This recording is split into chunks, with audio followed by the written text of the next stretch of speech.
লালপুরে আল্লাহ ও নবী সাল্লাল্লাহু আলাইহি ওয়াসাল্লামকে কটূক্তির প্রতিবাদে বিক্ষোভ, সর্বোচ্চ শাস্তির দাবি।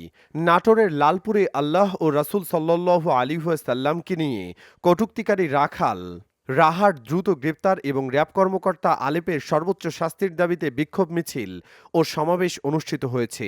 শুক্রবার ২৮ ফেব্রুয়ারি জুমার নামাজের পর লালপুর ত্রিমোহনীতে তৌহিদি ছাত্র জনতা এই সমাবেশের আয়োজন করে।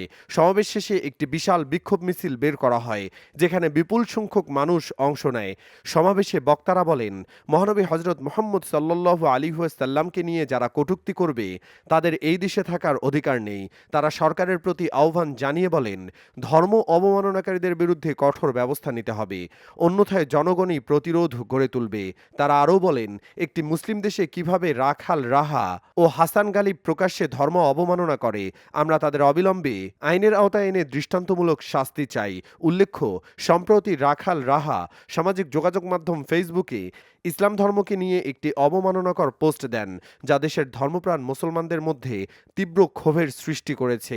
বিক্ষোভ শেষে নেতারা হুঁশিয়ারি দেন, অন্তর্বর্তী সরকার যদি দ্রুত দোষীদের বিরুদ্ধে ব্যবস্থা না নেয় তাহলে আরও কঠোর আন্দোলন গড়ে তোলা হবে।